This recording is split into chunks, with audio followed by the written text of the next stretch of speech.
Hey, John, what's going on? John, of course, Slow Poker. I don't know if you're still putting up regular vlogs, but check it out, Slow Poker. I am not regular, but I'm putting them out as fast as I can. New one coming out this week, hopefully. Okay. So is this hand from Paris or what? No, I switched it up. I played mostly at Paris, but this is at Resorts World. Okay, Resorts World. Still haven't been there, actually, by the way. It's a nice room. It's Yep. well lit and good staff. I like it there. Asian food court supposedly over there too or something. I don't remember, but they're really good for. I know some people in the chat love the content. People, some hate them, but they're really good with content. They Oh, don't care oh, about they don't give you filming at shit. all. Yeah, they don't give you Oh no, shit. they they Yeah. they, they actually encourage it. I think. Oh, nice. Okay, so Resorts World 2.5 or what? This is 510. 5.10. Buying structure? I don't remember. I usually play 2-5, so I just kind Mm. of I waltzed over and kind of plunked down I think it was 2K maybe cap or something? 3K, maybe Okay. 2K or maybe 3K, but I Okay. forget. So yeah, to give you just a bit of his full ring and just a bit of background on the villain, he was definitely a rec player, tourist, playing pretty loose pre, and but yeah, he had me covered because we just got into a big hand. I should also give you some background quickly about my. This was one of my worst nights. I was just running really badly and just kept. I was making good plays where I would I would bet river for value and then get the bad news and then make good sort of bet folds, but still I was just getting wrecked. So that's the sort of mentality I was in when I faced this hand. Okay. So I was in the low jack with ace of hearts, three of hearts, and raised to 30. How much effective? I'm 1500 effective, and the villain covers me. All right, so hero from the low jack, ace 3 of hearts to 30. Does that seem like it was standard, the 3x Yeah, sizing? pretty standard. Okay. hmm Yep. And the cutoff and small blind call. Cutoff and small blind call. This is during the WSOP because it's interesting because usually like if you find like a Vegas 5-10 game outside the SOP, it's going to be pretty tough, right? But with the WSOP, obviously all things are off. Yeah, there was a mix. It was a couple of recs, and there were some regs. There was a South American Euro, which I like to South American Euro, nice. specify that. Yep. Yeah. So yeah, so we hit, the flop is ace of diamonds, three of spades, five of clubs. Ace of diamonds, 3 of spades, 5 of clubs. Pot's $100. Hero, low jack, 30. Cutoff and small blind call. That small blind overcall is a little bit weird. I mean, it's live poker, Yep. but we always look at that. So, and hero now ace 5-3, top and bottom, right? Rainbow board. Okay.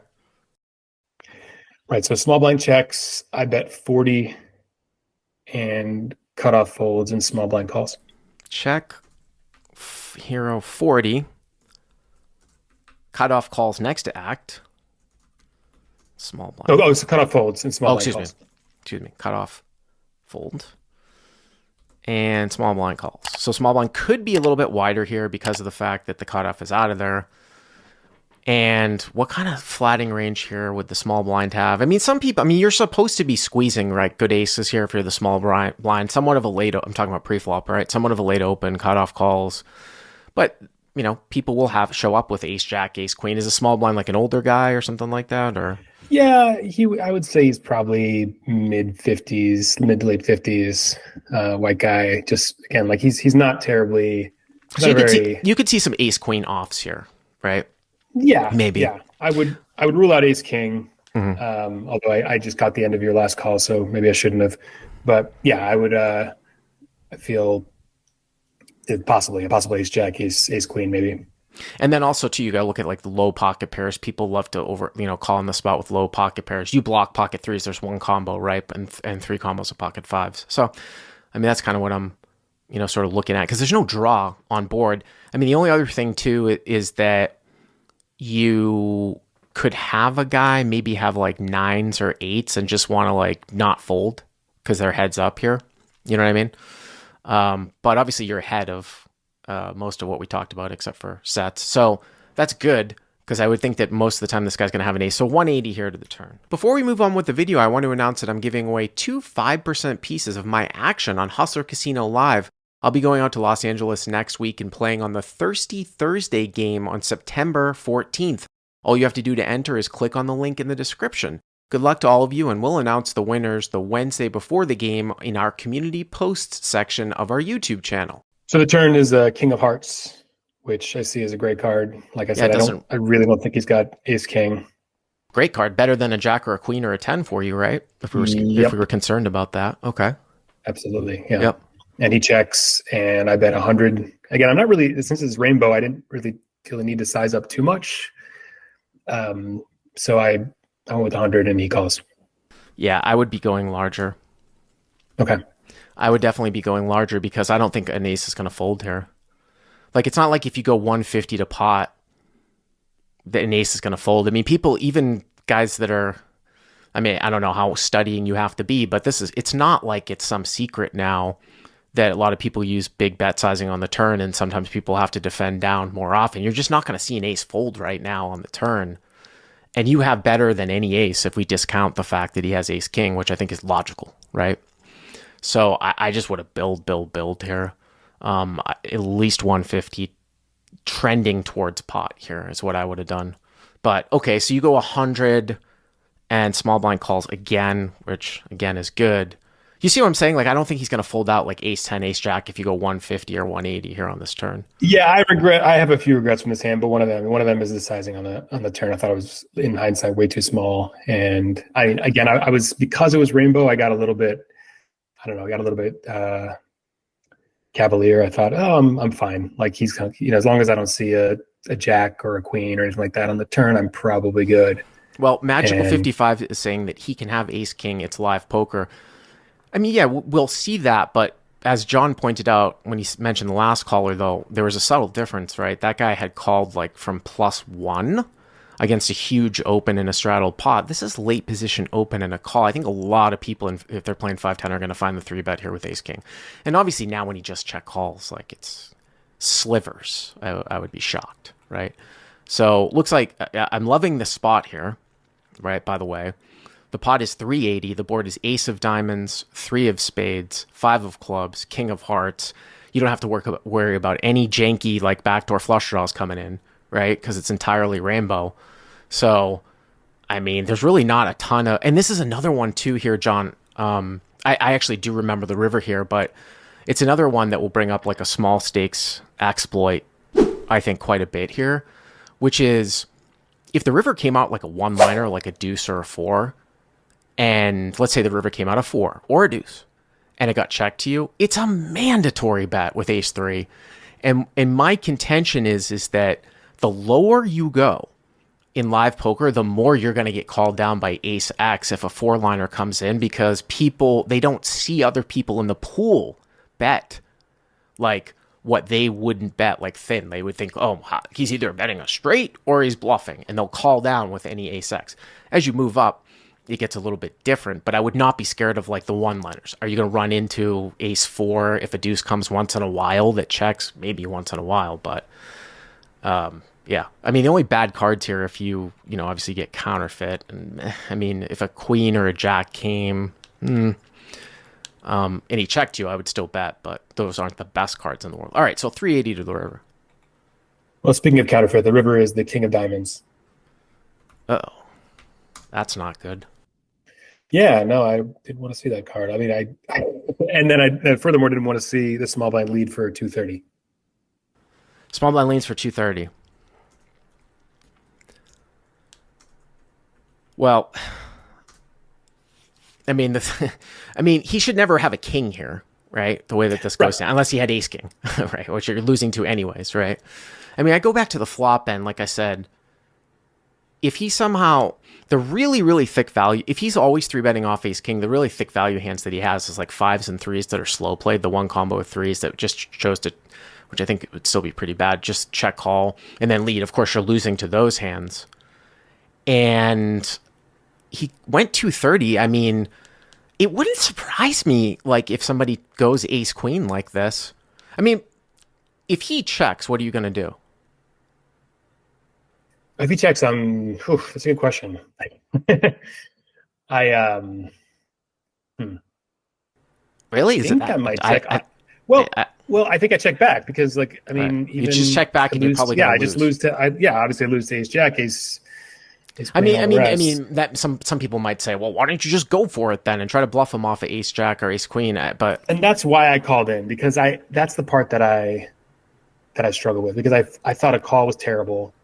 well, I think this And is a if there's I think this is a relatively. I keep sort of like pushing out these alternative situations. I actually think, I think that the river decision in this hand is actually quite well. I think it's pretty easy. pretty easy fold. I would fold. I Right. would So fold here. I didn't see calling as an option, but I did, and this is where the advice element comes in. Is I on this trip I tried more and more to raise with a nut advantage, and I thought, well, yes, he's of a certain age, so he could have ace king, but I am the only one who could have aces. I should be the only one who could have ace king. So do I raise? Do I raise fold? Do I? I saw Well, it's not a call as raise out of the fold. question. If you were like, hey, I'm blocking.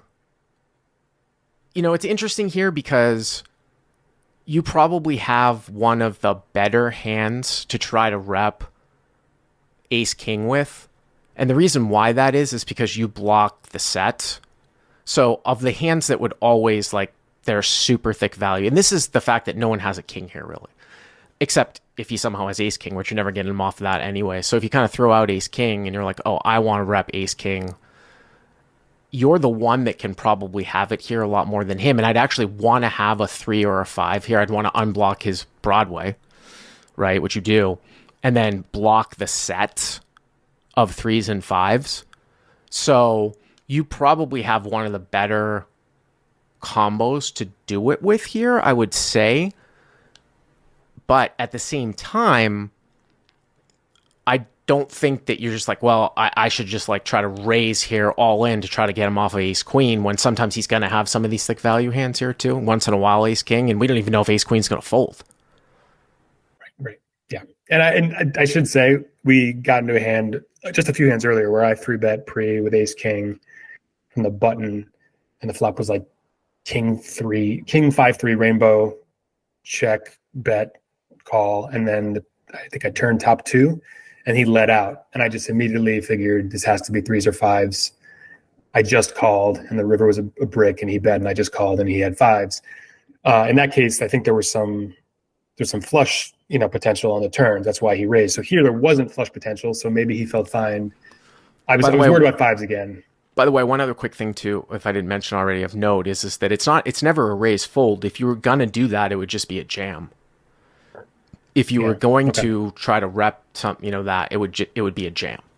It would be, I wouldn't be like going like 700-800. I mean, the only counter to that would be if 700 or 800 gets ace queen to fold as much as jams get ace queen to fold, and then you lose less when he shows up with ace king. I mean, if he's got 5s full or 3s full, and you make it 700-800, he's not jamming anyways. Honestly, if he has ace king here, he might not even jam if you go to 700-800. Maybe. I mean, because he's losing the aces, but like if he has figured 5s full is never folding because no, it's never folding. I'm just saying that if you said, hey, I can go 800 and that will get ace queen to fold, then going 800 is probably better than jamming, because jamming 5s full is not going to fold. I'm also saying that if you go 800, 5s full and 3 fulls are just going to call. They're not going to 3-bet the river. Not that it matters, but I'm just saying because of ace king is out there, right? So what does it matter that he said, I'll show if you fold? That's what he said after he bet. Why, you were tanking? Yeah, I was tanking. I don't think so, man. I don't. He's an older guy that flat called out of the small blind. There's no draws out here. I mean, once in a while you can convince yourself, like if a guy called in the big blind and the turn brought a backdoor flush draw, he would have some sort of 4 or deuce X that turned a backdoor, something like that. But here, what did you do? I folded. Yeah, did you get a reveal? He proudly tabled 6 of hearts, 4 of hearts. 6-4 of hearts. Wow, this guy is wider than we thought. Yeah. Yeah.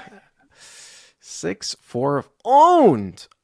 No, I mean, listen, owned. Like I fold. I think, and the consensus in the live chat is it's just a fold here too. Tap the table. The table and move on. We wouldn't have thought that that was in the guy's pre-flop range. Yeah, listen, you can only sort of like look at these hands. I mean, he's an unknown to you, right? I mean, he looks like an older guy, and he's flat calling out of the small blind. Okay, so he's got 6-4 of hearts this time, but I still don't think that you're going to be good here given the pot odds in other situations, right? So